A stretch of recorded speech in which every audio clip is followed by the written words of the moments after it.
all of the rules that I learned for investing were actually useful if you looked at yourself as the investment and traded yourself, invested in yourself, looked at your own risk reward, risk management, diversification. If you take the book by James Carse talking about finite and infinite games, the person who is only thinking about that trade versus thinking about their whole career is the difference between a finite and an infinite player. So somebody who treats their body like a temple as a vehicle to perform better and is looking for a sustainable career, that's an infinite player. Somebody who doesn't care so much about wins or losses, but cares about the love of the game, that's an infinite player. So how to become an infinite player of life and an infinite investor financial life. We're here to grow and learn. And so the point isn't to be perfect or to be static. It's constantly to be evolving. The experience comes in learning how to navigate it and seeing enough of these challenges come and go in your life. Like if something comes at you when you're 20 years old, it's the first thing you've ever faced. It can knock you over, right? But when it comes at 40 or 50 and you've learned to work through some challenging things and you've grown from them, sort of have that resiliency. I will look back and be like, okay, I made it through it, because in the past, I always have. That's the one thing that I can control. I could invest in myself in education. I could invest in my health. All of these things have given me the greatest return. And my whole course, the key is like, know yourself, invest in yourself, because that's the best thing that you can ever do.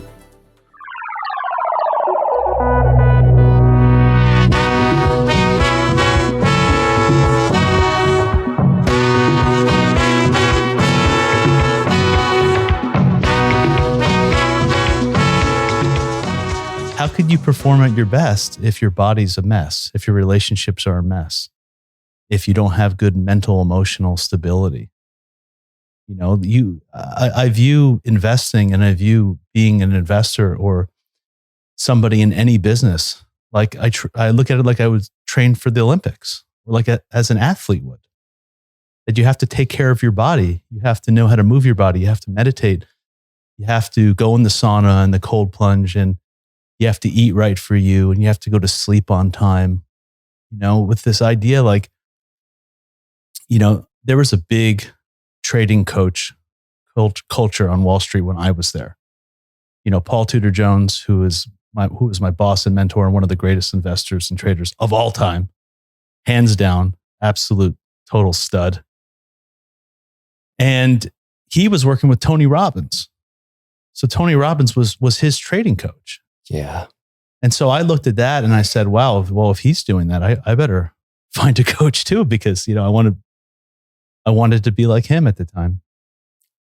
And so we started this program where they brought in like 6 to 10 trading coaches from all walks of life. Some were like sports psychologists, some were former traders, some were just like regular type psychologists. And I worked with them for years, going from one to one to one, trying to extract something useful. And I never was able to find anything. They were always yes-manning me. You know, I would go in there and I'd be talking about some kind of problem or some kind of thing, and they never challenged me. They always would just say, yeah, you're doing the right thing. And they didn't give me any tools to really develop myself. None of them talked about the importance of taking care of my body or my mind or my emotions or having a bigger purpose for why I'm even there. So, you know, I realized how crucial this actually was, how much of an opportunity it was. Well, I think you come from such a unique background because you've lived that life to the deepest parts, you know, what you're sharing. And I would argue probably none of them have certainly been to the extent of what that darkness feels like in a profession like trading. A lot of them probably came out of school, not that they didn't have their own stuff they were working through, but there's a kind of a lack of resonance. They're not able to capture the archetype of the wounded healer.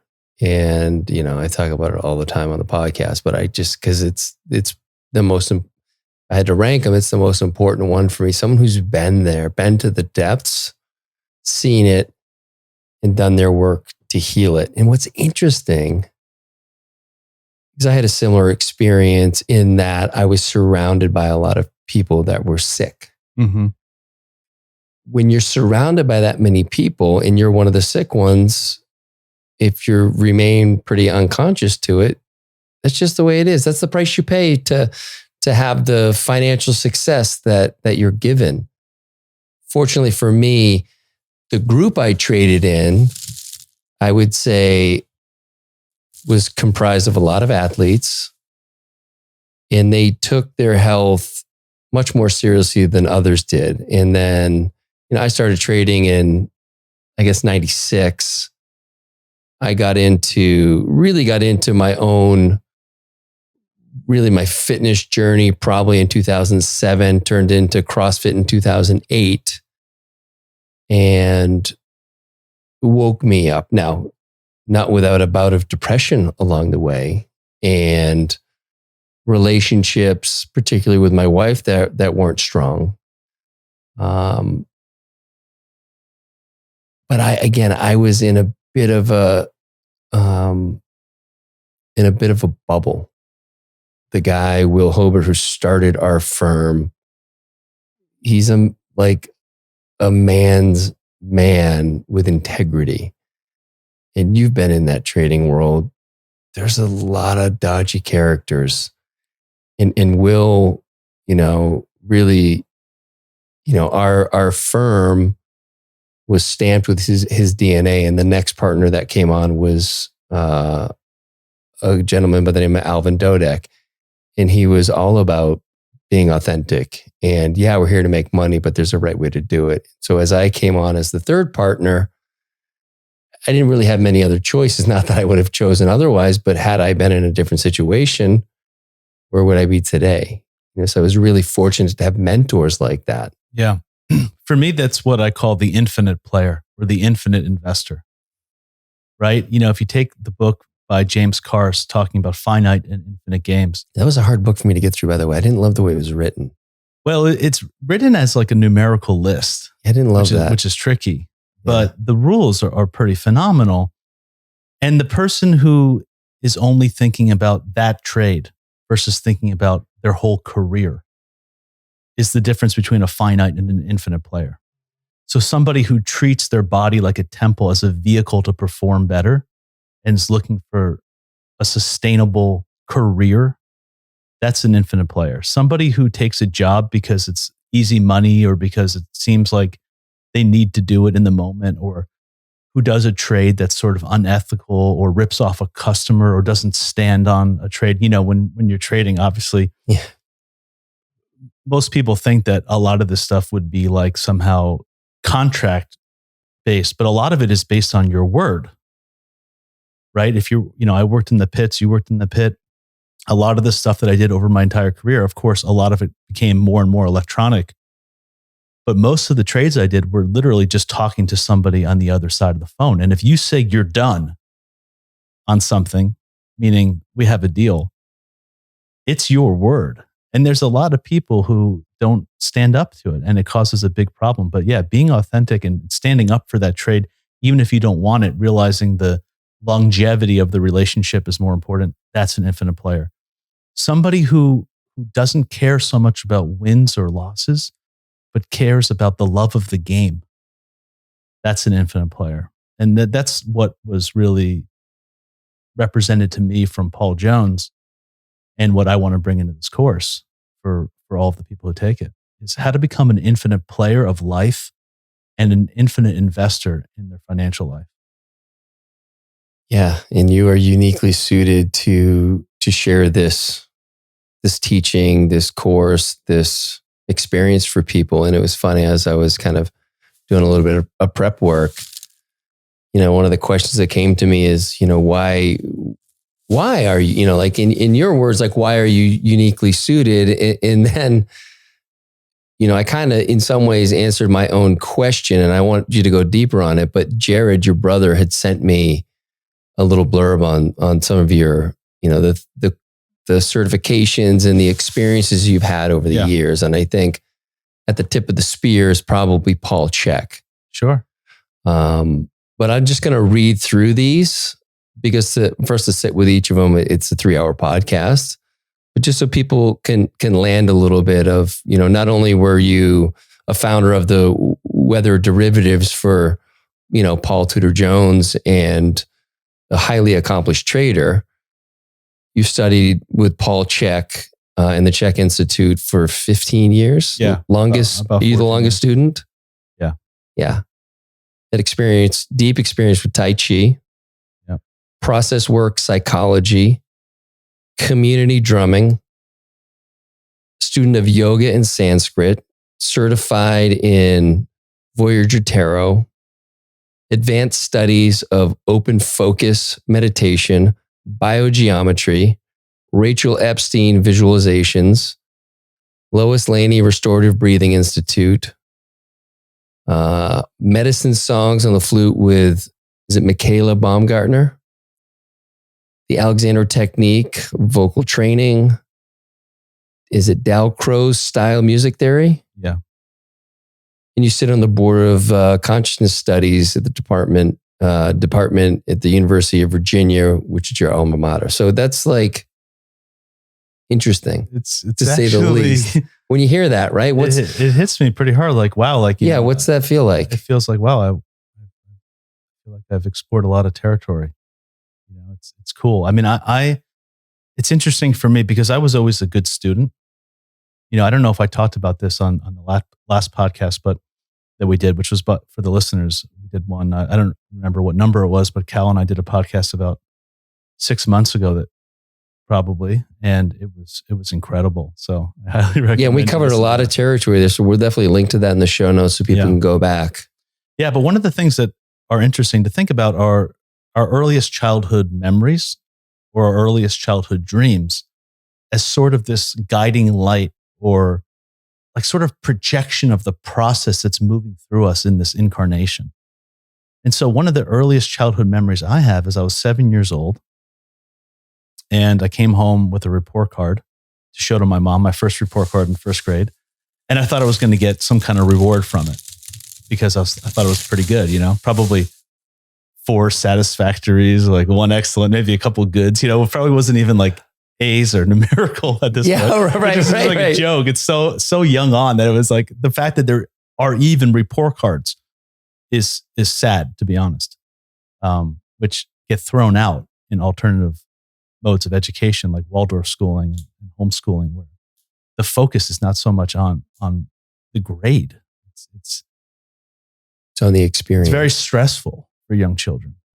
You know, it can stunt their growth of their right brain and creative capacities, and they get a lot of anxiety over whether or not they can pass this test or report card or not, with the education system not even thinking about the unique learning curriculum for that person. Is this a visual learner, an auditory learner?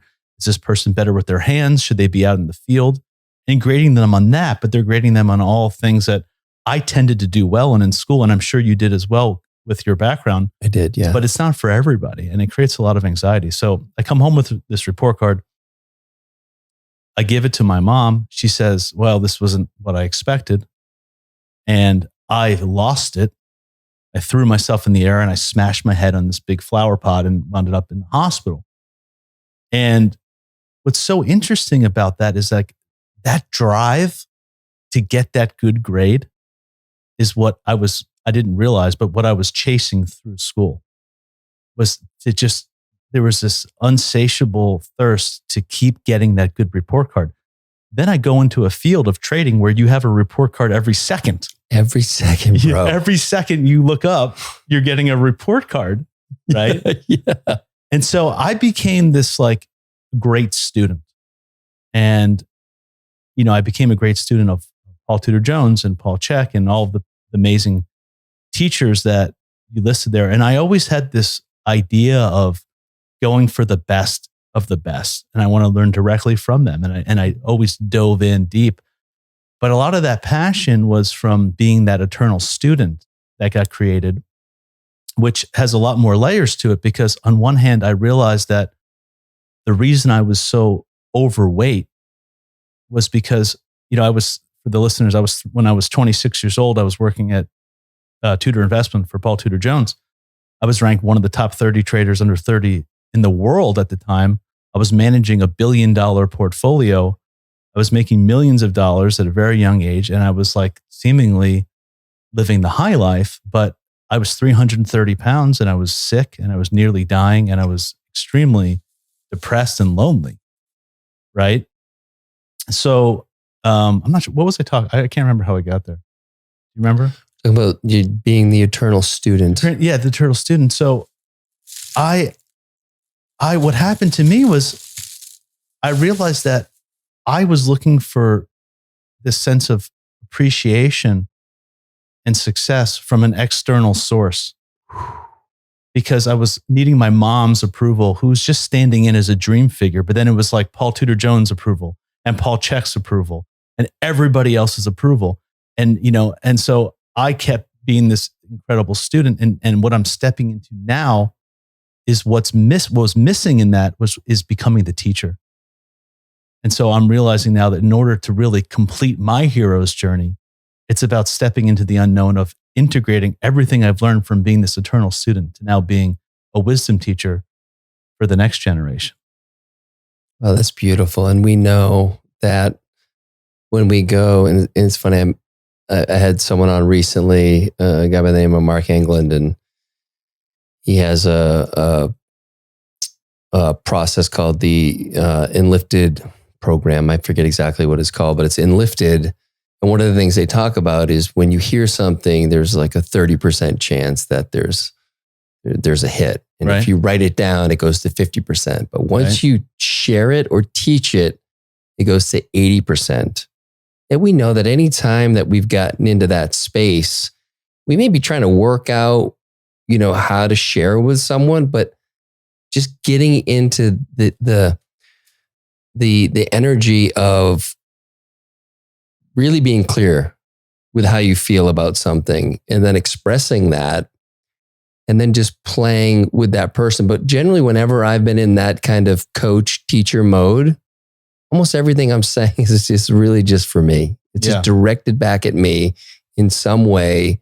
And it's a reminder that this is the stuff that is important to me and that maybe I've let, kind of slide lately because I've been busy, distracted with some other things. So I love the teaching space. Our clients always reflect back to us what's going on inside of us, right? I mean, if we have clients that are overweight and we're not taking care of our diet, well, guess what we attracted to awaken us to our belief systems about our coaching and our own life, right? And, I think that teaching is a really incredible way to go deeper into what you've learned because, simplicity is the ultimate sophistication. I think that's a Da Vinci quote. So, finding ways to take things that are complex and then teaching them to a beginner, there's a really incredible skill, and it requires a level of not just knowledge, but experience and wisdom in anything that you're doing so that you can really express that simply to somebody who's just getting started. And having the awareness that we're all on the same path. We just might be a few steps ahead of you. Don't worry. I've been there. I'm still dealing with the same things now. I'm teaching you about diet and exercise and how to get to bed on time. And don't worry, I still have those same challenges. I'm just a little bit more experienced in how to balance them and navigate them than you are. And that's why I'm here teaching you. But we're all going through very similar things, especially the clients we attract in our life. They're, the client and the teacher have a relationship where they're both there for their own growth and they have shared experiences. Yeah, I think that's really separates someone like yourself from others out there who are sharing from a position of mastery and expert. And I've got this figured out, and they don't really, kind of open the kimono and show you, their vulnerability and show you where they're not showing up. And I think for me, the Instagram, like everything's perfect kind of idea. Yeah. And I've, at some point been attracted to that type of, coaching in the past, but it just doesn't get me where I want to go. And I think there's that there's almost part of it's a little bit of shame. Like, oh, they've got to figure out how do I get there? There's something much different when you're sitting with someone who you look at as further, let's call it, for lack of a term, further along the path than you. Yeah. and they are just opened up with the shit that they're struggling with. And you're like, whoa, if that motherfucker is struggling, like, I'm okay. We're all in this, hopefully, or, this kind of questioning journey. I think there's this false idea that the more enlightened you get, the easier your life gets. That's what it's like anything. It's like when, you're going for that, make that big wad of cash because you think that's going to check that box of fulfillment. And when it doesn't, maybe you turn to this enlightenment path and you figure, okay, once I get to this certain point, I'll have the answers. And it's like, no, it's the moths always get attracted to the brightest light. So, if anything, the challenges get bigger and bigger because you take on more responsibility for the collective, the more open and mindful and enlightened you become. And you just learn how to roll with them a little bit better. But it's not like the difficulties and the challenges don't come. If anything, you get more on your plate because it's life is, we're living in a university. We're here to grow and learn.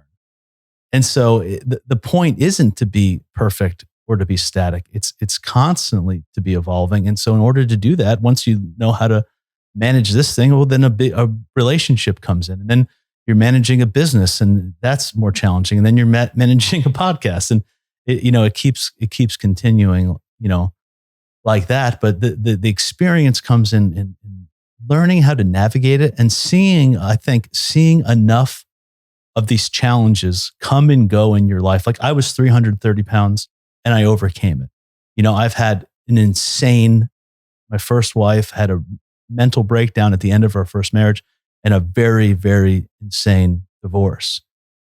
But then here I am now with you, being in the best health of my life with the new relationship, best relationships I've ever had, really thriving. And so you start to realize, wow, what I've learned from those things, and that there's something that's larger that's carrying me. And so you learn to lean into it a little bit more and surrender to it, trusting that these kinds of ebbs and flows are natural because you've built up enough life experience to know how things work out. Like if something comes at you when you're 20 years old, it's the first thing you've ever faced, it can knock you over, right? But when it comes at 40 or 50 and you've learned to work through some challenging things and you've grown from them, you sort of have that resiliency that I think gives you a different perspective. Yeah. And I like, my wife didn't coin the phrase, but I heard it from her first. It's new levels, new devils. And it really, if we really have the courage to go into the inquiry of our life, we start to understand that there aren't answers on the other side of that. There's just more questioning. Yeah. And then everything, arguably our belief system and everything just starts to fall away. And that's terrifying because that was comfort. Like, this is what I believe and this is who I am. And the identity's wrapped up in that. And as you step into that questioning, it really all goes away. And it's, for me, it was scary, but to your point, if you can just stay in it, whether it's that or you're in crisis, and just know, and I speak from personal experience, like being in some of the darkest times of my life, just knowing that, this too shall pass. I don't know when, but I know there's going to be a day in the future where I will look back and be like, okay, I made it through it, because in the past, I always have. And just being able to hold that, and also, in the other hand, not check out from it either and numb out from what the experience is here to teach me. Profound. An interesting thing about that is one of the things I study, which is part of my mastery course of the Abundance Archetype, is this concept of open focus. We can get into that, but what they talk about is that when we have something happy in our life that we really like, we try to grab a hold of it, right? We want to hold on to it. And what essentially happens is it just slips through our fingers and it goes away, right? I mean, try to hold on to a perfect moment of life. We put all of our attention, we want to hold on to this, but it eventually dissolves. But we don't take that same approach to the pain and to the troubles. We try to avoid it and we don't want to look at it. And by doing that, paradoxically, we create this island of asynchronous brain activity that like locks it in place. But if we treated the painful moments by turning to them, embracing them, trying to squeeze the juice out of them, and holding and looking at them and facing them, they would slip through our fingers just as fast as a beautiful moment comes and goes. Oh, that's so interesting. I've never thought about that because, yeah, those moments you're hanging with your boys and you're having just an epic night together. And it's like, I just don't want this night to end. And yes, you become almost like too conscious of what's happening rather than that deep presence of, doesn't even occur to you. You're just in a vibe. It can just shift so quickly. And now you're looking into the future when this moment's going to be over. Yeah. Now you've dropped out of the experience. Yeah. And so if we use that as a metaphor for what to do at the challenging times, it would instruct us to really face them head on and dive into them. And by doing that, paradoxically, we will dissolve them. Well, let's get into some of the keys here. You've got 8 keys. Yeah. Well, so there's 2 parts to the course, and I could just speak about them kind of an overview, and then you can jump in anywhere you want.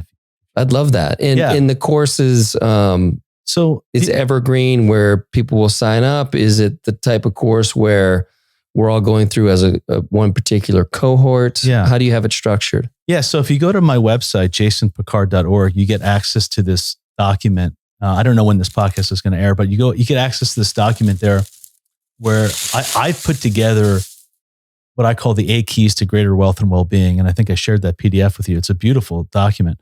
And I put a lot of effort into that because I'm like, this is the thing that maybe most people in the world will read, right? Because it's sort of like a first step into seeing if you're ready for the course. So I put a lot of information out there that people can just read and learn today without having needing any more time or energy or money or resources.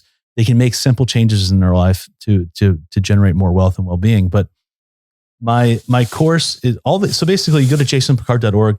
The Abundance Archetype course will be launching in around May. So depending on when this podcast comes out, but all the information about it will be on my Instagram, Jason Pickard Official, or my website. And you can just tap in there and you can download these 8 keys and you can get all the information depending on when this podcast comes out about how to get into the course. But essentially, yeah, the first round is going to be a select number of people that get to come into this masterclass, take the course, and then there will be group coaching and access to me in various ways. Perfect. Yeah. And you might understand that you're the only one going to be doing the course. Yeah. You're not bringing in outside coaches. This is your... Yeah, for now. I mean, I think it opens the opportunity on these group coaching calls as we continue to go through them to bring in special guests and stuff like that as we get deeper and deeper into them. But yeah, it's me. This is my body of work. You know, I've been working on this for the last year, and it was like really challenging to synthesize everything I learned on Wall Street and everything I learned from the personal development world. And it was kind of funny because when I was on Wall Street, I was like, I identified as the trader. It's like, this is me, man. Same. I'm a stud, you know, this trader guy. I'm like living big, you know, and it's just that lifestyle. And I identified with it so hard. And then when I retired in 2019 to explore, you know, unknown territories, and I didn't know where I was going, it was actually very challenging because that whole trader personality has like a death. I don't think people talk about this. It's like almost like losing a loved one in some ways.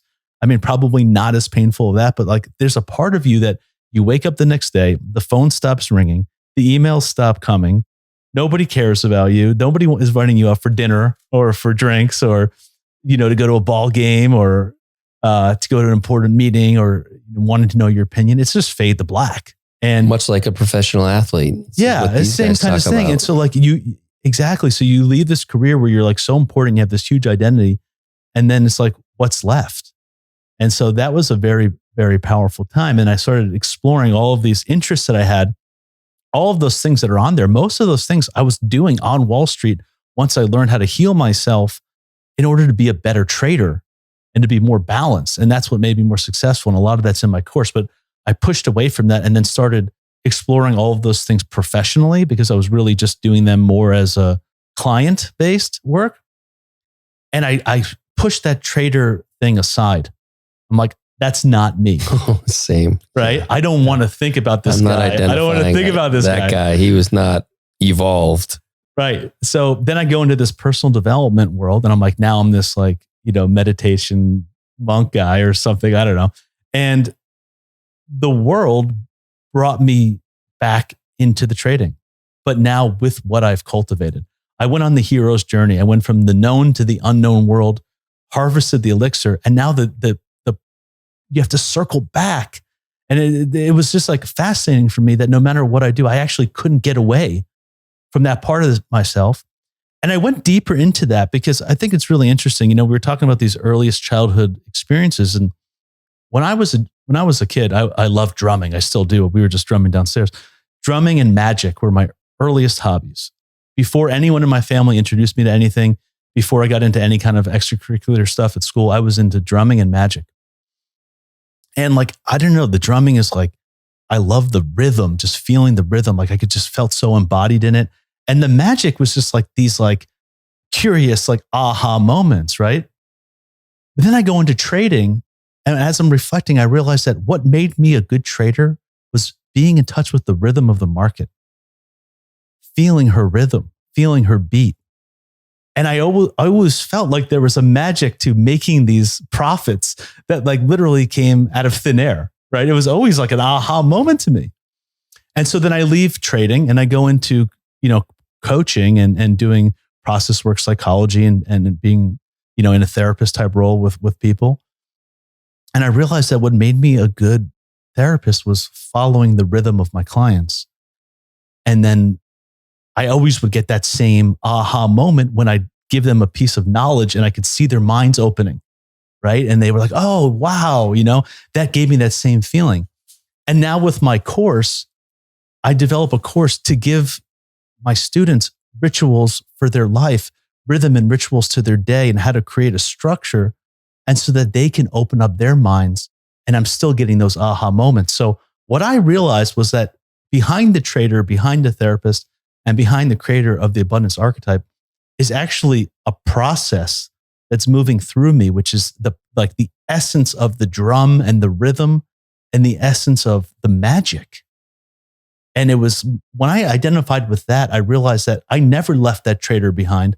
I never left that therapist behind. I never left that young kid who loved drumming and magic behind. That's all part of me. That's who I am. And that's what I'm riding here.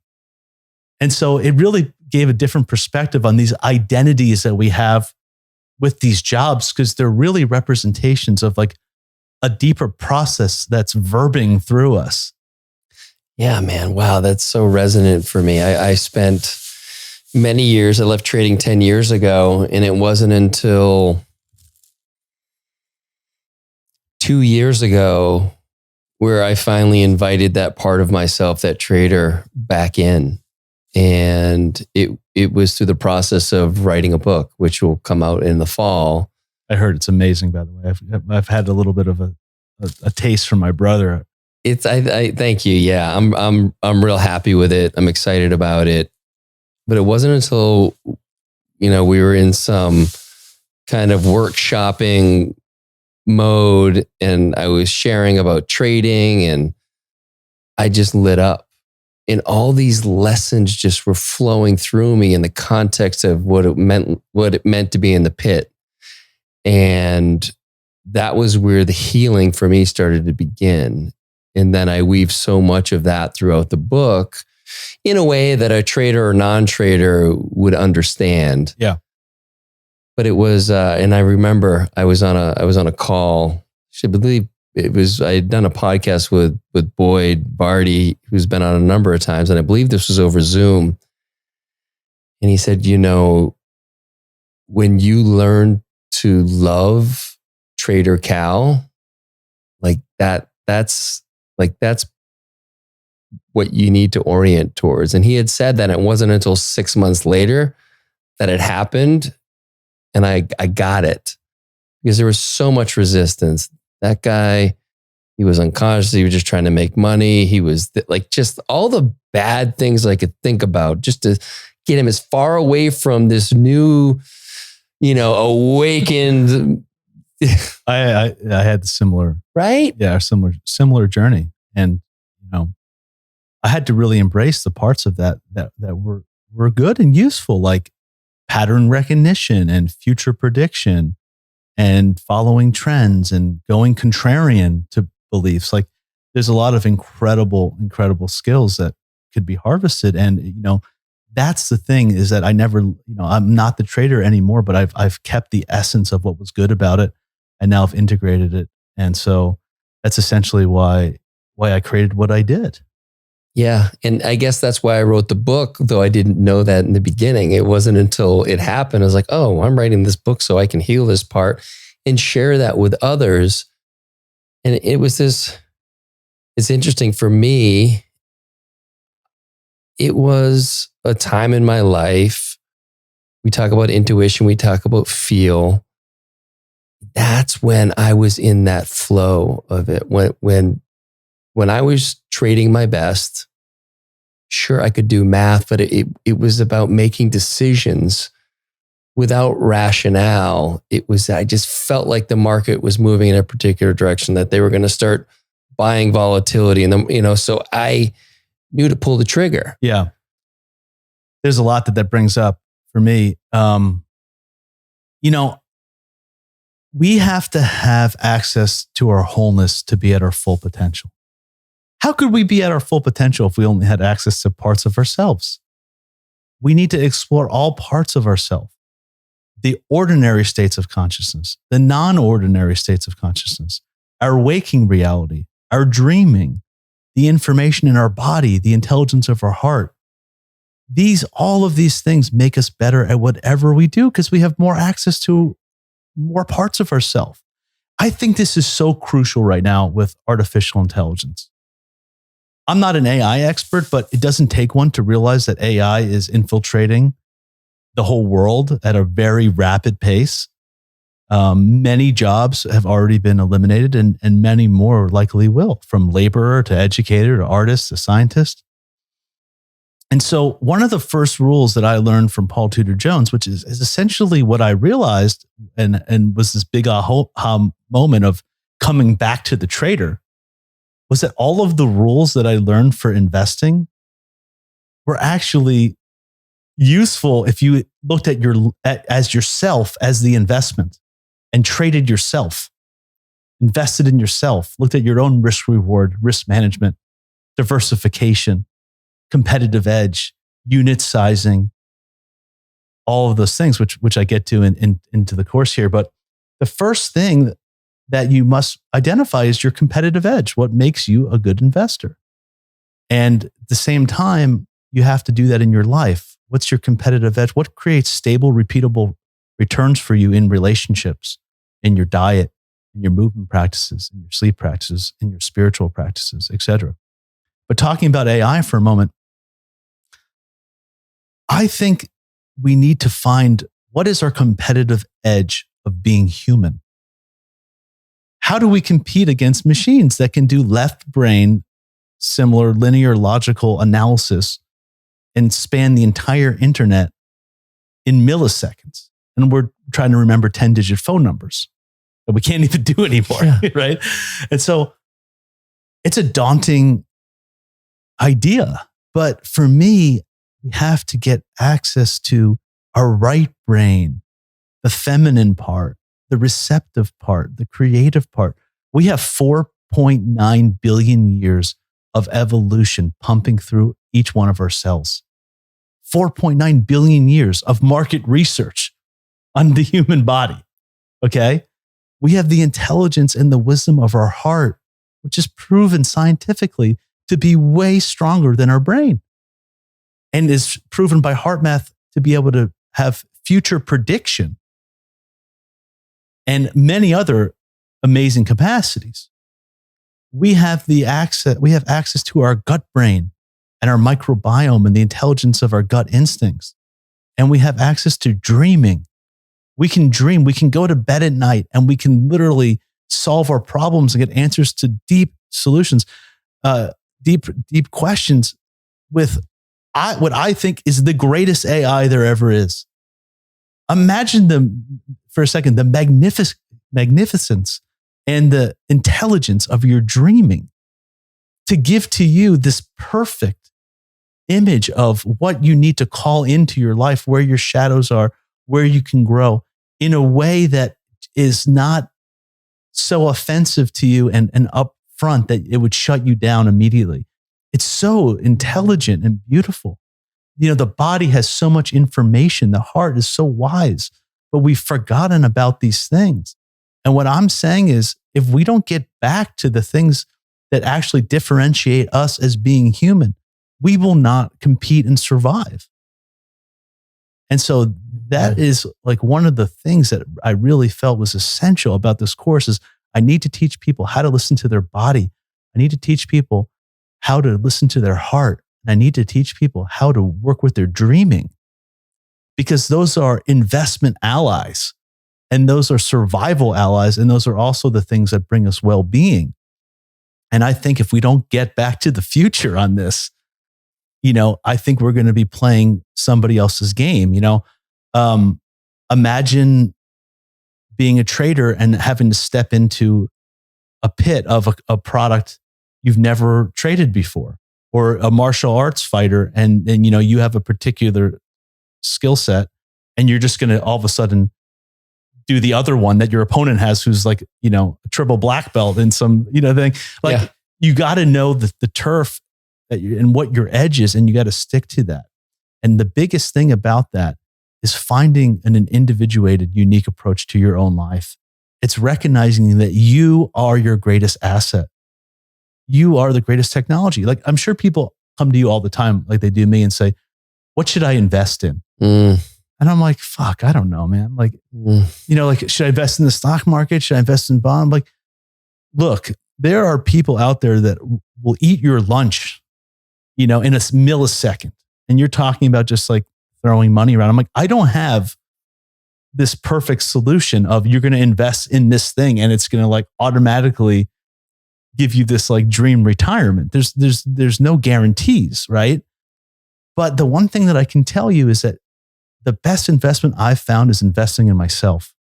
That's the one thing that I can control to some degree, at least. The outcome, I could invest in myself in education. I could invest in marketing. I could invest in my health. All of these things have given me the greatest return. So when you realize that, like, you got to stop playing somebody else's game, you have to determine what makes you uniquely great. There's only one Cal ever in the history of the universe. There's only one person ever with your fingerprints. There's no two snowflakes ever alike. I mean, this is freaking mind-boggling. The universe is a novelty generator.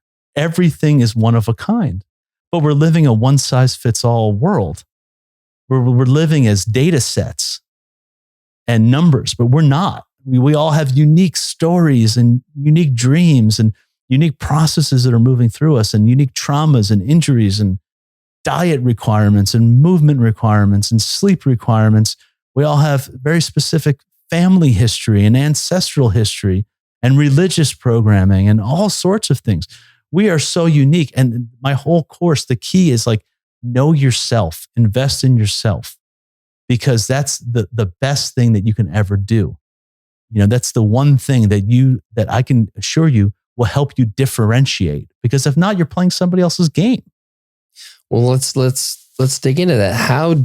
What are some of the ways that people are able to go in and find out who they are? Like, what's their unique? Yeah. So just real quick before we do that, this whole idea of the abundance archetype is finding out what abundance means to you. It's finding, like, what does this life look like to me? And so for me, it was this realization that abundance is not just having money. I had money, but I did not feel abundant. So abundance is having wealth and well-being. And interestingly, the root word etymologically comes back to unda. So my brother and I joke, we say abundance is literally unto us. But the thing is, it's true because unda comes from the Sanskrit word Varuna, which is the deva or the deity or the spirit of water, the intelligence of water, the personified laws of nature behind water. And we're 80% water. And so we've been looking outside for abundance, but it's literally unto us, right? Like that's the flow, that's the fluidity. And that's where affluence, real affluence comes from, is being fluent in this water that's living inside of us. And so what I define abundance is that no matter what life throws at you, you stay true to who you are in the peaks and the troughs. It's not about like always being happy or everything always working for you, right? We know based on obvious laws of polarity that good must come with bad. There's no such thing as one or the other. Dark must mean there's light. The devil must mean there's the God or whatever the positive manifestation of that is. I'm curious, to give people an idea, what is waiting for them here. How are we digging into? Yeah. Okay. So the abundance. So once we know what abundance is, that it's literally about not necessarily always being happy, but being able to flow with life and being who we are. We then must find out, who are we? Yeah. And when you look at the word, this is a little bit of a long way, but I'll try to get us there. When you look at the word wealth, it actually comes from the word well-being, and well-being comes from the word wheel, and wheel comes from chakras, which are literally energy centers or wheels of energy in our body. And so that took me on this path to recognize that something about being embodied and being open and energized in each one of our chakras is part of this process of creating real wealth, right?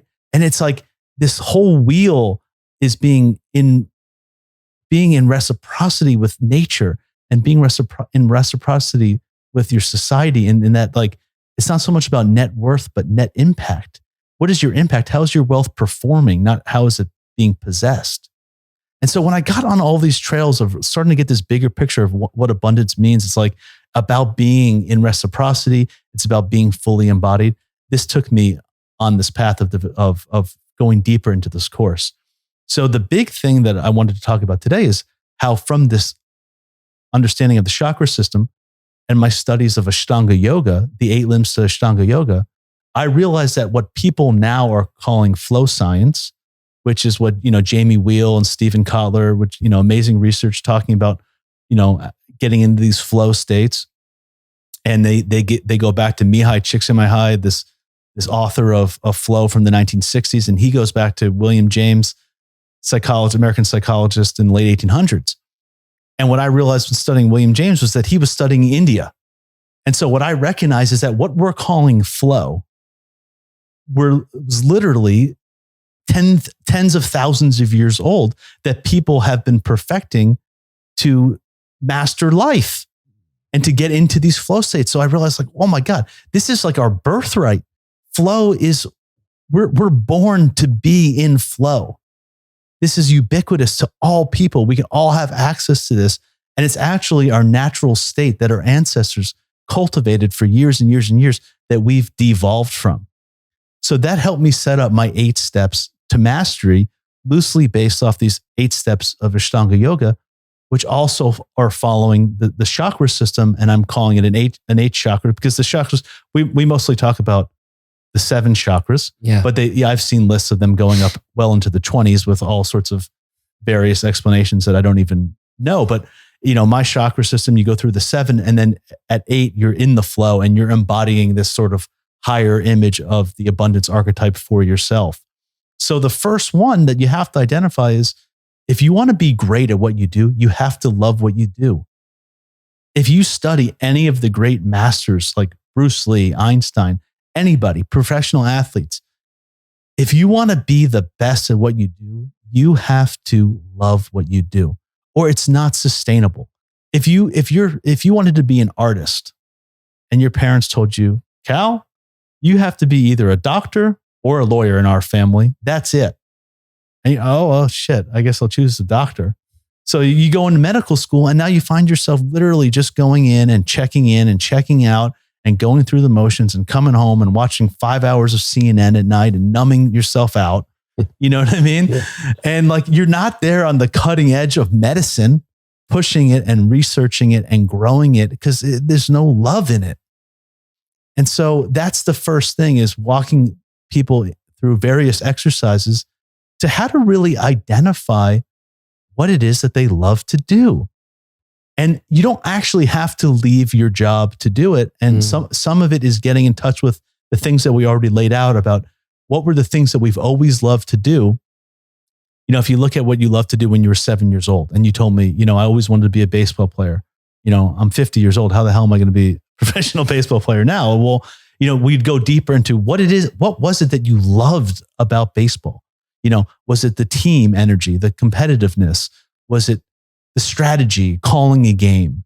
You know, whatever it was, there's a deeper process that was moving you through that identity of baseball that I would help you try to find even in your current job. Because some of the biggest problems I had was that I went to people on Wall Street and I told them this and they said, well, we hate our jobs. We don't love our job. What do we have to do? Quit our job? Well, maybe, you know, if you want to be healthy, but you also can find some aspect of what you've always loved to do and bring that to work with you every single day and link to a higher why of why you're there. So that's the first step. That's the root chakra. Find out what you love to do. The second one, when we move up into the second chakra, the way we're the sexual energy and the creative energy and our creative potential is all about Paul Chek's 4 doctors. So here is like another key foundational piece that Paul Chek has synthesized all of the things in the world of what it would require to be healthy down to 4 key legs of a chair. Dr. Diet, Dr. Quiet, Dr. Movement, and Dr. Happiness. And I lay out for you how to find your unique approach to diet. Just like you can't do what mommy and daddy wants you to do for your job or what somebody else wants you to do, you have to find what you love, what you were born to do. You know, what was it that you loved as a child and have that be flowing through you? Like asking yourself, if I had 1 week to live, what would I do? What kind of legacy would I want to leave? Like, these are key questions in finding that passion. And then you get into the second one of, I need to find out what diet works for me, right? There's hundreds of thousands of diet books out there and we have more obese people than ever. And the reason is because nobody else's diet will ever work for you. You're reading this Chinese diet, this Mediterranean diet, this purple diet. Okay, maybe that's great. Maybe that worked for that particular person who's writing it. You know, even the medical medium talking about like celery juice, like that worked for him. Yeah. I don't know if that works for me. The only way that I can know is by actually getting my hands dirty and by actually doing some real science of eating foods and seeing how I feel and following the feedback and finding what works for me, what quantities work for me, what foods work for me, what proportions do I need, what time do I need to eat them. So you walk people through this. They're going to journal their food, take notes.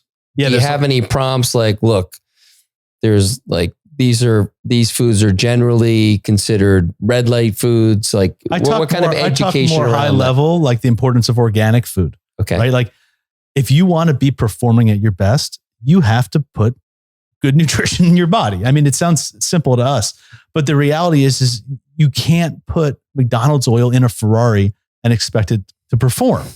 And so if you want to be performing at the level of a Ferrari and you want to be at an optimal level, you have to be taking care of your body.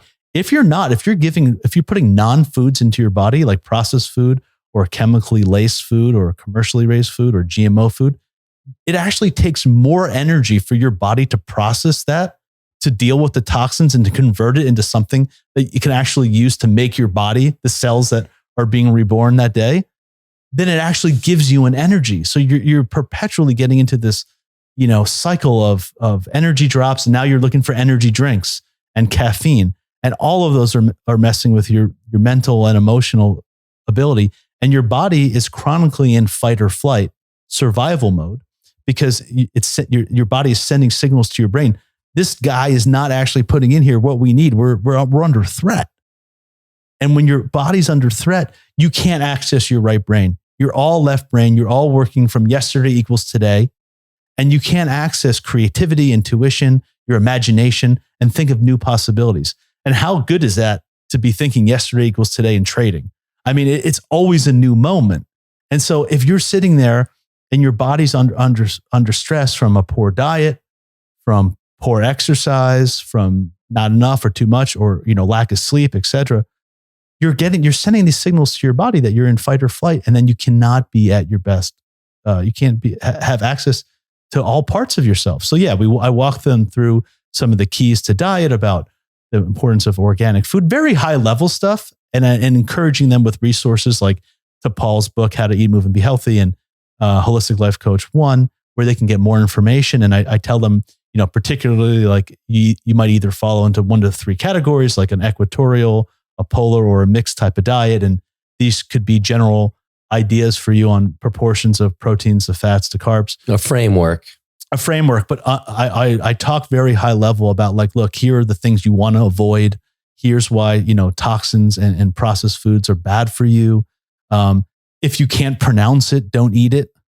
If it has numbers and colors in their name, like blue dye number 4, just avoid that one. Okay. It's probably not good for you. So yeah, some like kind of high level stuff. And actually something really cool is, my wife, Kara, is an incredible chef. And so we walk them through ways that they can learn to cook for themselves and actually do it in a way where they can bring their own food to work and really create a lifestyle of bringing in their own nutrition, which is one of the greatest ways to be productive. Like one of the things I talk about is either cook for yourself and bring it to work, or hire a chef. And people always talk about, well, how do I hire a chef? I don't have the money for that. Well, I asked them, how much money did you spend on breakfast today? Okay. I'm in New York City. I'm going to the deli, like $20. Lunch, dinner, going out to eat. And you realize that for the hundreds of dollars that you're spending on food, you typically at restaurants and takeout, and especially in these corporate environments, on top of the fact that the food doesn't normally taste very good, sometimes it comes cold, and you get all of the intolerances and the issues of gluten and whatever's being cooked in that restaurant. Even the best restaurant, it's never like when you cook something in your home. But like, what about the huge time distraction, right? Like we value our money, but we never think about valuing our time, right? So it's like, oh, I can't spend another $1 there or another $1 there. But what about if you spend your money, you can actually get it back in return. Once you spend your time, it's gone, right? So what the flow sign shows is that once you're in the flow, if you get distracted, it could take up to 30 minutes to get back into the flow. And the flow are these times when we can be 500 times more productive. We can be multiples more creative. We can have access to future prediction, pattern recognition, creativity, or imagination. We also feel better. Our immune system loves it. But if I take a minute to even look at a menu to order something, or go wait in line somewhere, or do this or do that, that's actually getting me out of the flow. And it's so for me, I started looking at things completely differently.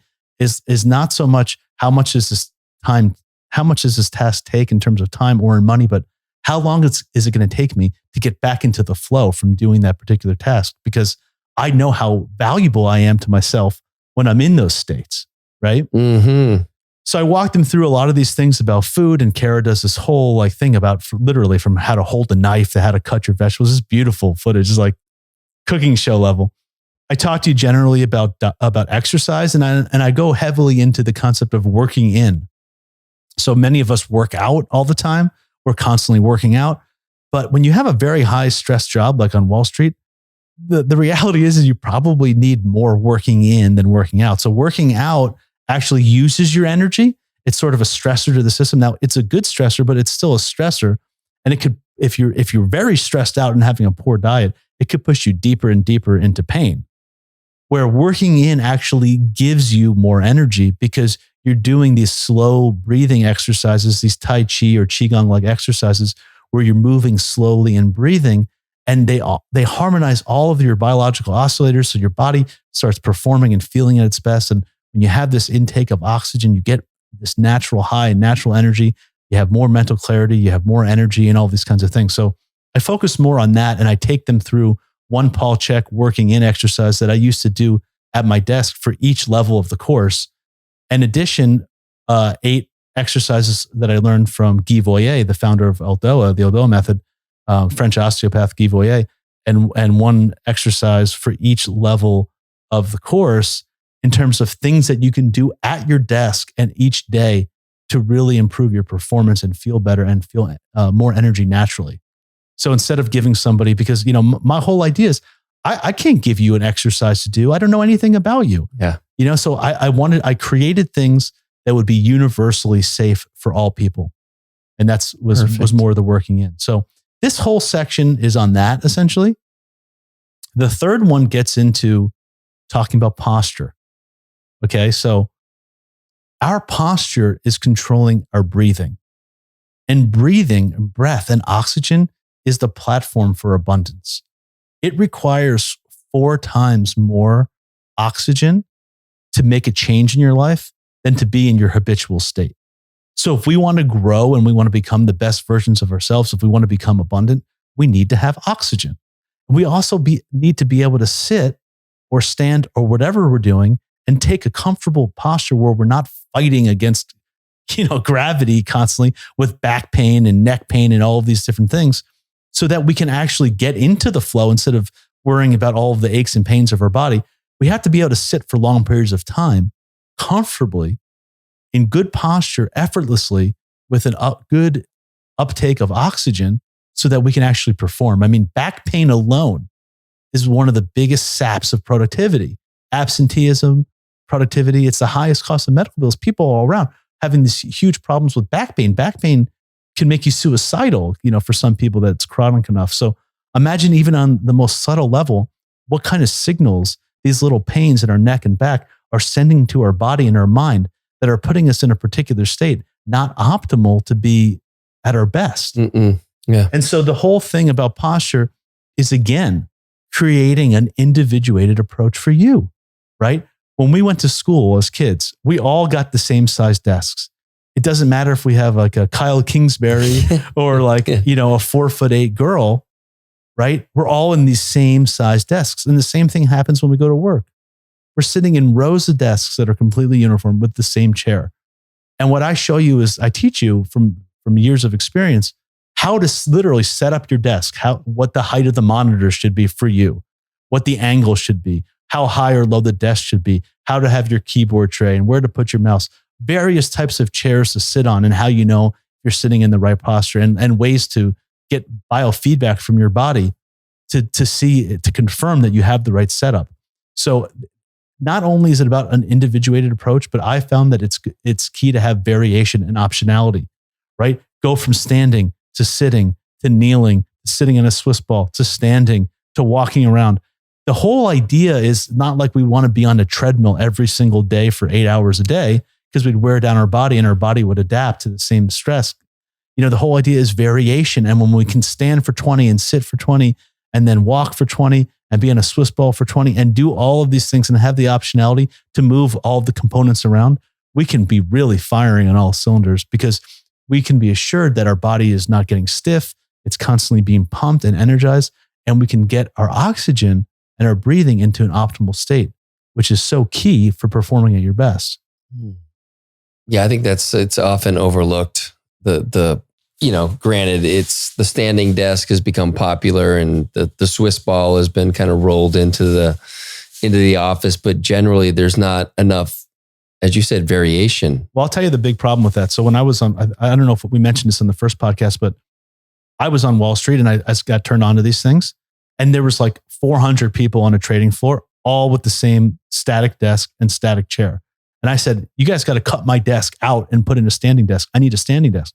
So I start standing, and now I'm like a grasshopper or something, or a groundhog popping out of the ground, because like everybody's low and I'm up high. And it wasn't until like 4 years later that they realized how well this was working for me, that they put standing desks for every single person in the firm.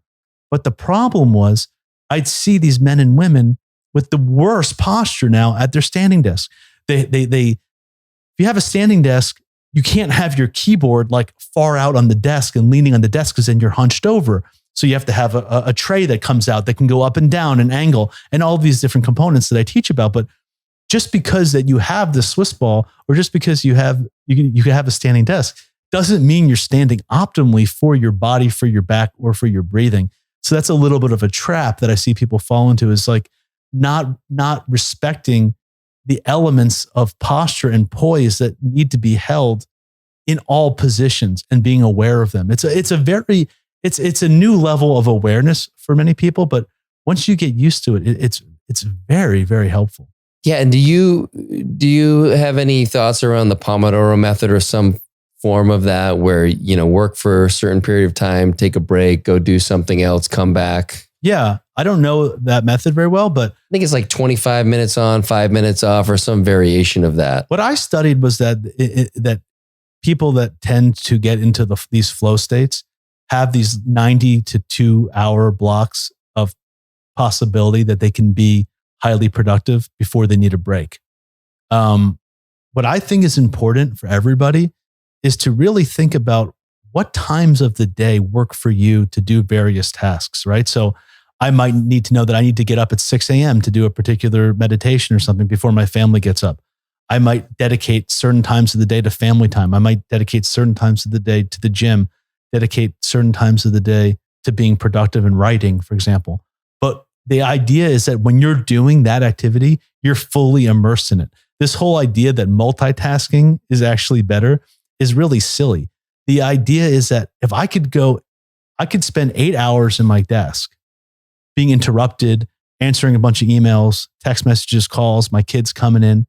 But like literally now I'll say, look, I'm going to go in there for 2 hours. I'm going to be highly focused, but that's going to free up the rest of my day to go spend time with you. And I can get as much done in 2 hours if you don't interrupt me. And sometimes it's helpful literally to put like a color sticker or a sign, like a stop sign on your door or something, and literally tell people in your life, I'm going to go be in flow for 90 minutes. I'm going to crank on this book and I'm going to get out 4 hours of work in 90 minutes. But if you start coming in and dinging me and asking me to do stuff, I'm going to be in there all day. Yeah. Yeah. So this third chakra of this posture is also where, this is our sun, and this is our willpower and in our gut. And it's like, what do we stand for? Also, like, not only how do we stand at our desk, but what do we stand for? What are our deepest values in life? Who do we stick up for? What are we willing to do? Where are our boundaries? What's really, really important for us? And that's a really important part, I think, as well. That's such an interesting thing too with artificial intelligence, because artificial intelligence, with the same technology, you can create an atomic bomb, or you can, clean up a polluted water well. It's like, it really comes down to having to be centered in your own values and knowing what it is that you stand for and what's important to you. And that's another type of posture. It's almost like a posture for your mind. And is that included in that kind of module? Yeah, beautiful. Yeah. So from there, once we're doing what we love to do, and we have the foundation of the 4 doctors, and we get ourselves in good posture so that we can breathe, then we work on our breathing. And the idea here is that when we can learn how to control our breath, and we can get into a cycle, so let's just say a common like 5 seconds in and 5 seconds out. If you do a cycle of 5 in and 5 out, it's 10 seconds. You're at 6 breaths per minute. What research shows, which anyone who's done breath work knows, is that when you alter your breath and your breathing pattern or your respiration rate, you alter your state of mind. And so it's all about teaching you various breathwork techniques so that you can get into a state of coherence. When you get into a state of coherence and your mind, your heart, and your body are all synced through your breath, through a breathing pattern that works for you, not because, this one worked for Wim Hof or this one worked for such and such person, but knowing like, if I want to get into an absolute flow state, I need to do 6 seconds in, 6 seconds out, or 4 in, 4 out with a hold, whatever it is. We find out what works for you so that you can get into this state where research by HeartMath has showed without a question of a doubt, with hundreds and hundreds and maybe even thousands of research papers and publications, the intelligence and the wisdom of the heart. And that in order to access that, we need to learn how to control our breathing so we can alter our state of mind, which alters the chemistry in our body and gets us connected with the intelligence of our heart, which has profound impacts on our work. Damn. And you learned some of this down studying with in the Kalahari, is that right? Well, the Kalahari Desert, when I was with the Bushmen on the persistence hunt, I mean, I learned a hell of a lot from them. I don't know if I learned necessarily about breathing, but I mean, I had an incredible lesson from them. I mean, take for one this. For thousands and thousands of years, they recognized what their competitive edge was as human over animals. And before they had advanced weapons and things like that, they realized that while they couldn't beat any animal in a sprint, they could outrun any animal in endurance. That humans have the ability to sweat. They could carry water. And so it wasn't about sprinting and catching the animal, but it was just constantly running them down, sometimes for marathons or ultra marathons. But eventually they would get to a point where the animal would be overheated because they can't sweat. They have to stop to pant, to cool down, and they would reach exhaustion. And so that was their competitive edge. They knew they had to find out what was unique about being human in order for us to survive in these conditions of living in the Kalahari Desert, where we need to literally hunt for our life.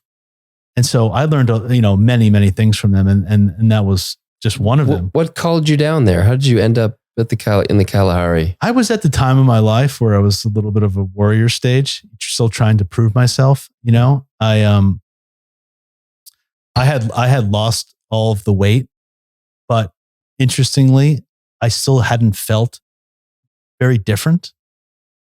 I lost 170 pounds. I was like way better looking and more socially acceptable. My parents were like, thought I was like great all of a sudden from being like this mess that they were worried about to being like this star kid. But ultimately on the inside, I didn't feel any different. And I was still sort of chasing that report card. And so I went on all sorts of adventures. My brother and I hiked up in the high mountains of Vancouver Island, up in the snow. And I did some crazy stuff in Eastern Europe. And I was down on a persistence hunt with the Bushmen for 2 weeks, which was very, very challenging. And I think it was all part of the same thing of still looking for something to fulfill that sense of need for accomplishment or external appreciation. And ultimately, all of that led to the journey of looking within that satisfied at least some of that. Yes. Still deal with that, I'm sure. Yeah, same. So this next part is I particularly love because it's something that I've been working on. And when I fall out of coherence with it, I know it comes back to bite me in the ass, but it's the ability to say no and really learning how to do that. My God. Paul Chek says it great. He says, our yes has no value until we learn to say no. If you can't say no, what are you saying? You're saying yes to everything. There's no value to it, right? So distractions are the death of flow. Peter Drucker, business consultant, says first things first, second things never. We must have fierce determination to determine in each moment what is the first thing, what is the priority thing, and put all of our heart into that. That is really key. And so whether or not we're getting distracted by the text message or the email or the menu order or the whatever it is, the TV, the Instagram, all of these things are killers to what we're trying to accomplish in that moment. And so, yeah, this whole thing is about centering in yourself. I call this lesson becoming the carpenter's bubble. The carpenter's bubble, the level. Yeah. It's finding that balance point in yourself where you know who you are. You feel confident to use your voice. Now we're in the fifth chakra, so we're using our voice to say no and to eliminate distractions. And it's a very interesting one too, because I take you through an exercise where I ask you to, notice your feet, notice your hands, Notice all the different parts of your body. Notice what you're seeing. Notice what you're hearing, smelling, tasting, all of these things. And then ask yourself, who is the one that's doing that? Who is the one that's sensing? Who is the one that's seeing through my eyes? Who is the one that's hearing these sounds? Well, that's me. I am not the body. I am the one living in it. I am not my senses. I am the one that is sensing through the vehicle of my senses. And so all of the objects in our material world are made up of the 5 elements: earth, water, air, fire, space. So are our senses. Our senses are all go to various elements. And in yoga, it gets a little bit deeper. There's actually an active and a receptive phase of each of those sensory organs, like, maybe like touching or feeling, something like that, for example. But my point is that we're getting constantly dragged around by the object of our senses. We're letting our senses pull us around instead of recognizing, is that me who wants that? Or is that my tongue that's hungry, that wants to taste that chocolate, that smells that thing, or that sees that thing that it has to have, or that's distracting me? And this is beautifully shown in the Bhagavad Gita, where, Krishna, who's representing like the divine, is driving the chariot of Arjuna, the greatest warrior, and he's being pulled by 5 horses, which represent our 5 senses, which where the phrase comes, "hold your horses," comes from. Because we are literally being dragged around by our horses, our senses, wanting and grasping and being distracted by things. And we have to recenter in that carpenter's bubble and recognize that I am the one, the same me that's been there since I was 2, 7, 10, that'll be there on my dying day, while my body is changing 50 billion cells over and over, dying and being reborn a day, 1 billion cells every time we wake up or whatever it is. All of this is moving around of us. All of these parts are dying and all of these parts are coming in and out. But what I am is not made of parts. Who I really am is indivisible. And that's me. And I have to establish that. And when I can do that, I can say no to things because I know who I really am. And I'm not being dragged around by all of the sense objects and all of the flirtations and all of the temptations and all of the distractions and etc. But I'm being centered in exactly what I'm doing. Yeah, I love that. And I think another kind of interesting layer that I've explored is this idea that it comes back, for me, essentially it comes back to self-worth. And when I value myself, then I value my time, I value my money. And then it's much easier for me to put up the boundaries of saying no. When I'm not feeling that value, that I haven't earned these things, then I'm much more likely to give it away for free. And so that's, I think, a part of my journey has been really feeling into that and believing that I deserve what I have, the freedom to make my own schedule. But when I'm out of center with that, I do give away my time. And I don't mean otherwise charge for it. I mean, I don't value it in a way. And I don't say no to the things that, when I'm really in who I am, I'll say no to because it's not aligned with where I'm going. A lot of these things cut really deep, like the influence of the way our parents related to the world, for example. Carl Jung says each child is met with the unmet task of their parents. So as a parent, whatever we have unfulfilled or what we didn't actually grow into or what our shadows or what our beliefs are, our children are literally tasked with getting off that wheel, or they just continue to pass it down and possibly hundreds or thousands of generations into the future until somebody is brave enough to say, I'm going to break this freaking chain now. Right. And so our ancestral history, our family history, our religious or social or cultural beliefs, all of these things in the first part of the course, the process section of the course, I call this, and I took this from Carlos Castaneda's work, but the art of stalking yourself. You have to do a full recapitulation of everything in your life, every belief system that you have.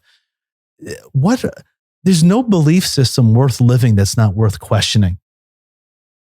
I mean, if you're going to live your life believing in some kind of ideal, some belief about the right way to have politics, the right religion, the right, monogamy, polygamy, or whatever it is, don't you think it's worth deeply questioning?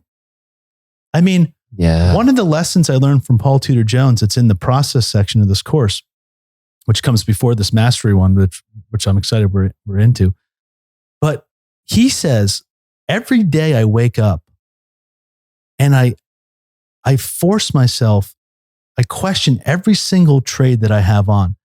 And only when I prove to myself, I assume that it's wrong. Every day I wake up, I assume that every investment, every position I have is wrong. And only when I can convince myself without a question of a doubt that it's right, do I keep it on. Damn. And that's what I call questioning as a meta skill, questioning, being curious about your life and looking deeply at your investments and asking yourself, if I had to get into this business that I'm in today, would I be doing it the same way? And if I'm doing it today, even though it's not the best thing to do today, but because I've already in so deep, that's a death sentence. That's a death sentence. That's the difference between an Apple and a Microsoft. Right? Someone who's like Steve Jobs, who's willing to just throw it all away because he has a new innovative idea, not afraid to change and to grow and to expand, versus staying with the same thing that's just always worked. That's now like almost obsolete in some ways, right? Yeah. And so this whole idea of questioning every investment and also questioning all parts of ourself.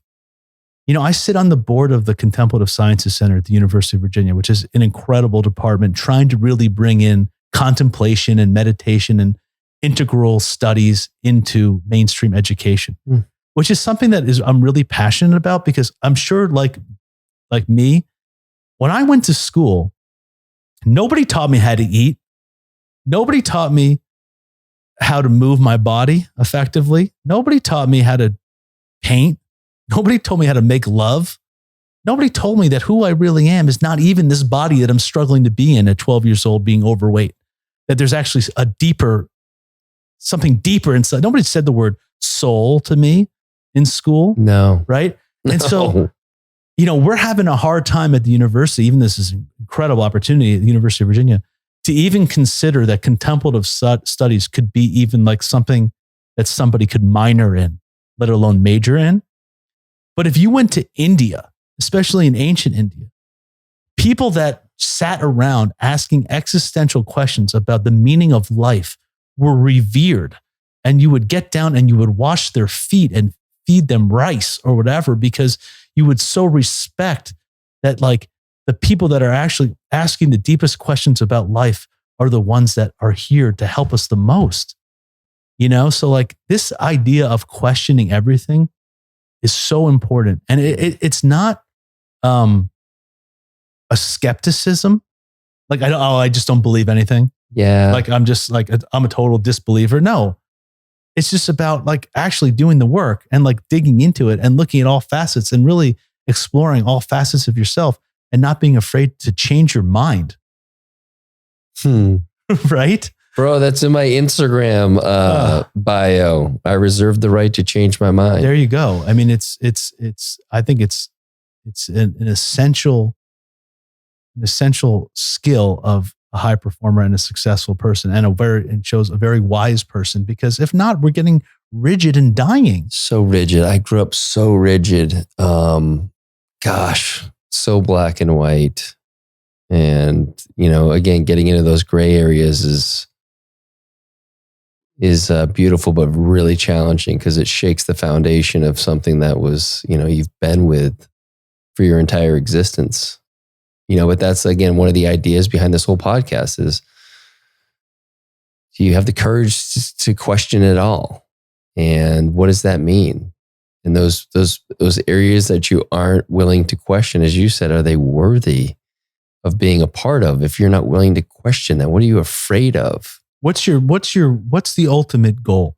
Like in ancient India, they would have these 18-day long debates between two gurus of different fields of study. And people, like thousands of people, would line up to listen to them. Can you imagine? Dude. Us going to like a NFL game. Yeah. That would be like them going to these debates of like non-dual versus dual theory. You know what I mean? And they would sit around and these guys, or whomever, men, women, would debate each other. And then typically when one would win, the loser would say, "Now I become your student." Wow. Because you found a better way to present the truth of what I'm searching for.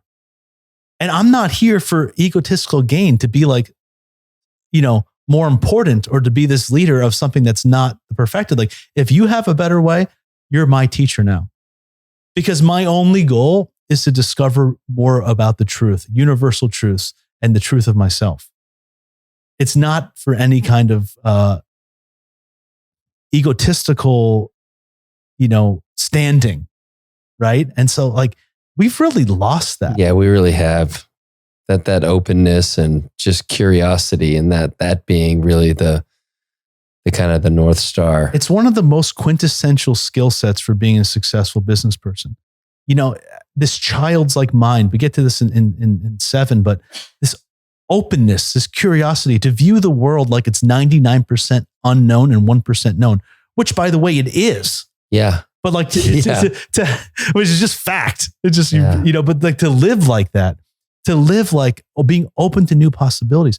Anytime businesses or groups or anybody gets stuck on a problem, they will often create like games or retreats, or let's go out to dinner, or let's have a meeting offsite, or let's go outside. Let's mix it up and let's do something fun and creative and see if we can solve this problem differently. And that all comes from having a childlike mind, like an openness, a meta skills of curiosity and wonder and interest in life, and not feeling like you know everything, because if you do, you're being closed off to literally your own confirmation bias. Paul Tudor Jones would say that the reason he questioned everything is because like everybody else, he too is subject to his own biases. And think about the biases we get online these days. If we're going on and we're clicking on a link on a particular website, that is a specific algorithm now designed to give us more and more of what we just clicked on. So we're paradoxically learning more and more about less and less until we only know one little sliver of the truth, and we're excluded from everything else. So we're constantly being bombarded with our own biases, and our lives are confirming them, whether they're working or not for us. And we have to be willing to be courageous to question our beliefs. Yes. Well, how do you get people to evoke that childlike wonder, that curiosity, that play within the framework of EQ? Yeah. So that's step 7. Right before we get there, it's step 6, which is teaching people about open focus. And open focus is this concept that I learned from, being certified in this technique, where we think that when we're focusing, there's only one type of focus, which is what they call narrow and objective focus. I'm looking at my phone, I'm narrowing in, and I'm objective. I'm analyzing what's happening, and I'm excluding everything else. But that is also what flow research says is the kind of mindset or the attending style that many top performers get, that when they're in the flow in these like peak performance moments, everything really gets very like narrow focus, is how they put it. But in my experience, it's actually not so much about having just narrow objective focus, but it's about having variety or optionality in your attending styles, in that you can be narrow and objective, but you can also be diffused, where you're taking in the big picture, And you could also be immersed in the experience. And that, take a martial arts person, or even a trader for that matter. When I'm sitting on the trading floor, if I'm watching the trading screens, I can be in a diffused state where I'm scanning the information. I'm noticing with equal weight what's happening inside my body. Maybe in an objective way, I could pay attention to my body. And I have a lot of things in the process section of the course about how to use your body symptoms as your investing ally, which we could get into if we have time. But I'm paying attention to my body. I'm paying attention to my environment. I'm listening to my team. I'm hearing the markets being called out. I'm watching the screens. I'm seeing my instant messages or whatever it is, right? I have all of this information and I'm really kind of like scanning and digesting with equal weight everything. Just like a martial artist would just sort of scan the opponent and the environment, sensing what's happening in their body, listening to their breathing in their heart, watching their opponent, sensing what's around them in their peripheral vision and et cetera. And then let's say like there's a number that's going to drop, like an unemployment number at 12 p.m. As we get closer and closer to that number, we start to get more narrow focused, where we're starting to hone in on that 12 o'clock unemployment number. And when the number drops, we're very narrow and we're objectively analyzing what's happening. But then there happens to be this moment of narrow immersion where we immerse into it and we know exactly what to do based on all of the repetitions of what trade to make, what size, what our strategy is going to be in without even thinking about it.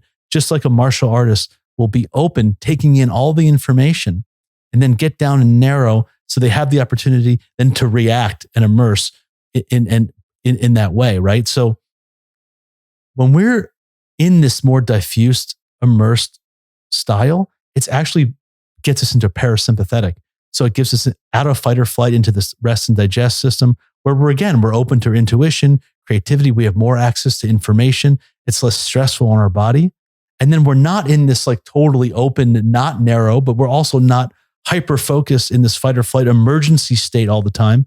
So we can learn to regulate our body and flow in and out of these states. And the key really to all of this is paying attention to space.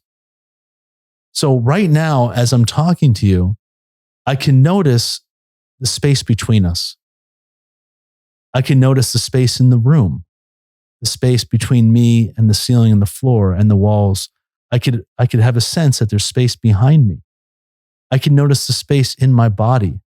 I can notice the space between my ears and between my eyes and the space between me and this microphone.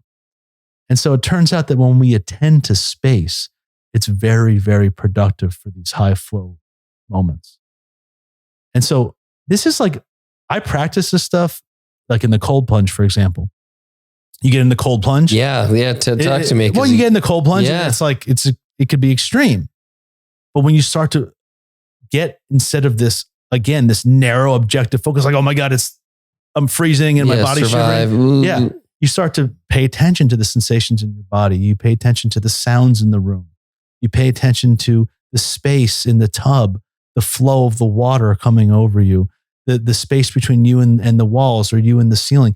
You can even imagine the space in your entire house or in the entire state or the space that you're part of an entire universe, right? When you start attending to space and you open up, it becomes good training for how to get through those difficult moments. And then that carries over onto the trading floor. Like one of the biggest things about trading is being comfortable with the uncomfortable. Like, I talk about in this course, this whole idea that our body symptom can be our ally. So let's just say I'm about to do a trade or about to do any decision in my life, book a flight, make an investment, pick something for dinner, fight with somebody, whatever it is. And I feel something in my stomach, like a little bit queasy or a headache, for example, or a pain in the neck or something. Most people that I worked with skip right over that, right to the Advil, right to the Tums or some kind of over-the-counter thing and just say, oh, that's some stupid thing. Let me just go ahead with what I'm doing. But when you really think about it, like I said before, the body has so much intelligence. Less than 10% of the information coming off of somebody when you're in communication with them is coming from what they're saying. The rest is coming from their body language and what they're feeling internally, right? So when we can start to notice these times when we're not congruent with what we're doing. We go to do a trade, but we turn our head turns away slightly, or we feel a knot in our stomach, or we feel a headache. Those are opportunities to take a pause and to go deeper into like, do I need to reimagine this? Is this something I shouldn't be doing? And also, should I be going bigger here? And so some of the ways that like that, once you get comfortable with those signals, it's like, is this actually a signal that's telling me that I should be reimagining this? Or is this a signal that I'm just on the edge of greatness? And the only way to decipher those is by being comfortable with pushing yourself in safe ways through difficult things like mini fasting or meditations or sauna or cold plunge or, shamanic experiences, or even simple things like, honestly, like it could be as simple as just saying how you really feel to somebody on a daily basis. Just expressing yourself, like how much you love your wife, how much you love your kids, how much somebody means to you that we normally hold back from. Like that's hard edge work, man. Really going, just really like telling you right now, like how much I care about you as a friend and how much I really appreciate this opportunity to be here with you and share that with your audience, for example. Like finding these ways to systematically like grow and go over our edges. Like maybe it's try out a new position in bed, or like say something to something, or try a new food, or, take on a challenge that's a little bit harder than our skill set. But we must systematically engage in a process of getting comfortable with things that are a little bit hard for us, so that we can learn to decipher when these signals are coming that are saying that this is no bueno, or that we should be going for it because this is the greatest opportunity of our life. And we're just scared about that we're on the cusp of something really big. So it's paying attention to these things and then making a note of where you're feeling in your body, and then what was the kind of the lesson, the learning, maybe not even the outcome, but what happened on the other side of that. Yeah. And so you start to find out, you start to learn these patterns. And I take you through various exercises for paying attention to the signals of your body, learning how to know if you're congruent or not with your body language, looking at some of the various body symptoms that you have and looking at them a little bit deeper and just like kind of asking deep reflection questions. It's not necessarily like a one size fits all approach to the answers to these, but it's an opportunity. Like your body doesn't lie to you. We were built for survival, that our body doesn't lie, because if you lied in a tribal setting, you threatened the livelihood of the entire tribe. So we've evolved so that our bodies always tell the truth. But our minds and our mouth can say whatever the hell it wants. You know what I mean? Yeah. But our bodies always know, which is why muscle testing works and kinesiology and things like that. Because the body keeps the score, right? But the body tells the truth.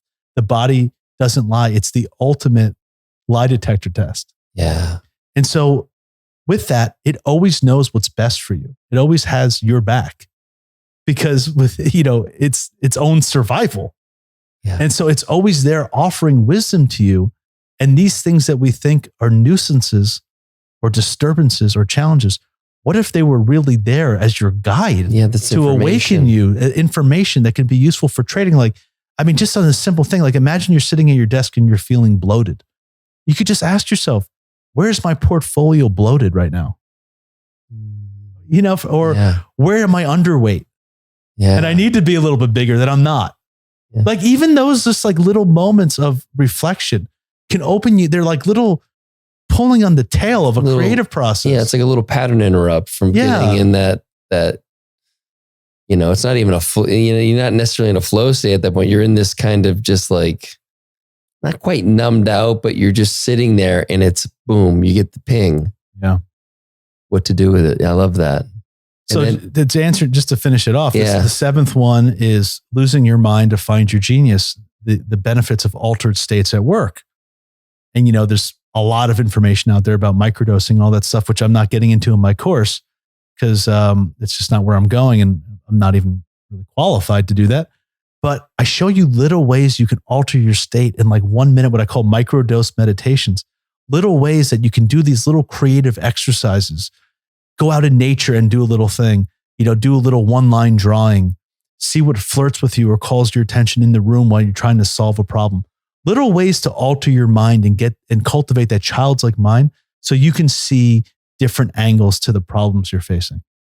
And then finally, you're in 8, where you're dancing with abundance and you're in the flow state. Now you're doing what you love to do. You're fully embodied.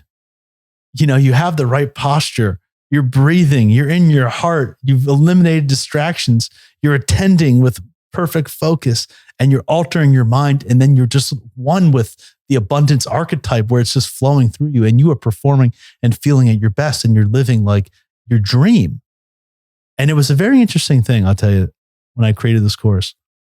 I'm filming this last lesson, and I'm talking about this.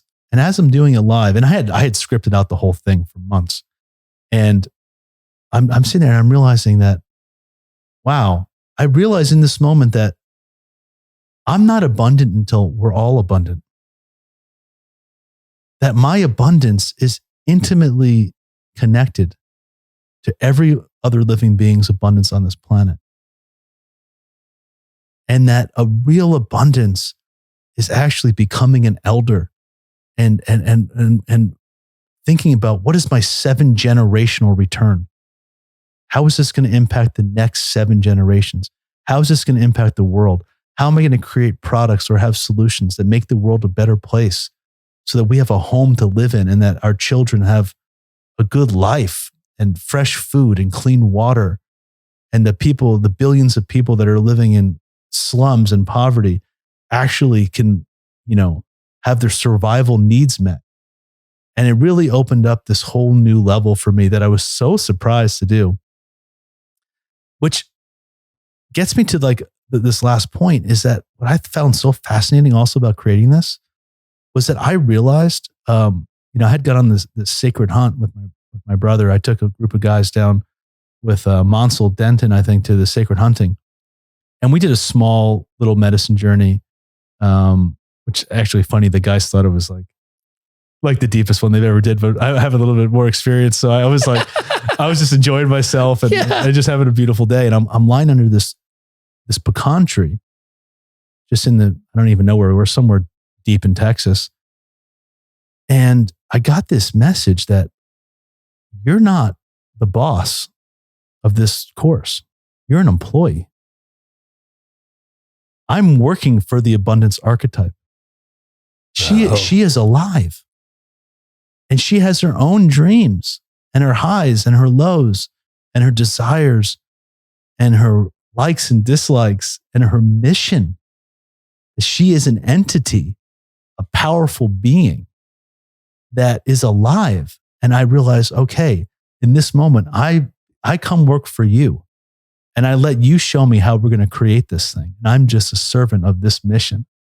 And then that really opened me up to so many interesting ways for trading, because what about looking at the market like that? I think we talked about this in the last one, but what if the market was a living being full of emotions and drives and desires? And instead of waking up every day and saying, I'm going to figure it out, I'm going to crunch more numbers, I'm going to look at more balance sheets, I'm going to study more data. Well, that's all good. Let's do that. Let's do all of the engineering and computer work and studying and analyzing. But what if we spent 5 minutes asking her what's up on her mind? What if she was just waiting to talk to us, like a teenager wanting to send a love note across the table to a girl or a boy? Like, what if the market's just waiting there, just like, finally, somebody's paying attention to me, and we can engage it in a way where we can be receptive and we can access other parts of ourselves that can actually give us sort of the big picture or the whole to the little parts that we've been tinkering with, which are all important. But we're really being locked into this one way of doing things. And this really opened me up to being what you might say a more feminine or a more receptive approach to investing and living and creating this course. Yeah, I love that. I remember you had mentioned it to me before, and it kind of blew my mind because I'd never looked at the market that way. And I could just see that. And as you said, like all these different parts of me coming online to listen, to do this dance. And what does that look like? And it could be the markets that we traded. It could be a real estate investment. It could be, arguably even people. Like sometimes we put up our idea about who they are and what they stand for. But what if we like try to tap in, like just be open. I think it's, we get into that questioning territory and not knowing. I mean, when you're crunching the numbers on the market, you have an idea, you have an answer that you're following. Yeah. But when we come in and are just curious and open, and it's not about finding an answer, it's about getting into the deeper inquiry and holding the container for that. It's like, what could happen? I think part of the problem is that we live in a world where most of us walk around thinking that everything we're seeing is completely random and purposeless. Yeah. Right? Like, imagine walking into the most beautiful art gallery in the world. And you're in there and you're surrounded by Picassos or whatever. Like, would you think that this thing was just like randomly put together, that there wasn't like the amazing artist and the curator and the director and the CEO and the guy who's cleaning the floor and the receptionist, etc.? Well, no, you would think of course not. Of course there's a scientist or an educator or somebody. Well, what if we're just standing in the most beautiful art museum there is, called Mother Earth? What's the intelligence? Do we think that this beauty that we see, that's the most beautiful canvas, the most amazing museum with the most amazing intelligence and wisdom, was just randomly collided together? That just rocks or whatever particles just made this thing, and there's no intelligence, there's no consciousness, there's no purpose behind this. What if all of this was a purposeful being here to support us and awaken us up to our fullest potential? What if every synchronicity, every fire alarm that went off right before we're about to make a decision, or every dog bark, or every dream we have, or every person we meet, or every feeling in our gut, what if all of that was part of this bigger intelligence that's there actually to help it and guide us, that we've just thrown off as completely random and meaningless, and we're here in this like mechanical, robotic world, which is what we're heading to? We need to remember that like we are co-creators and co-dreamers, and that there is a wisdom that surrounds us, that infiltrates all of our life. There's a wisdom in the trees. There's a wisdom in the wind. There's a wisdom in the water. There's a wisdom in the sun. There's so much intelligence in all these things that create all of our life, and literally creating the elements of make our body. We must really recognize the brilliance and the intelligence of the world we live in. And when we open up to that, man, we can bring it into our life and our work, and we start to just really flow with ease, because it's the art of sailing instead of the art of rowing. We're going with nature. We're in tune with the cycles. We know it's the full moon or the new moon or the time of the day or the time of the year to go inside or to be active. We're letting our dreams, we're going to sleep at night, and we're being informed by our dreams while we're sleeping what to do. So many of the ideas I had for this course, I went to bed at night thinking about it and doing some of the visualization techniques that I teach in this course. And when I wake up in the morning, the first thing that I would come into my mind would be a solution of what I wanted to work about. I mean, it's like, it's incredible. You're getting things done while you're sleeping. And all you have to do is open up to this intelligence that we've been ignoring. That's a beautiful finale right there. Where can people find you? I don't want to say another damn word. That is beautiful. I'll take a deep breath. Yeah, take that breath. I blacked out there for a moment. Like Will Ferrell and Old School.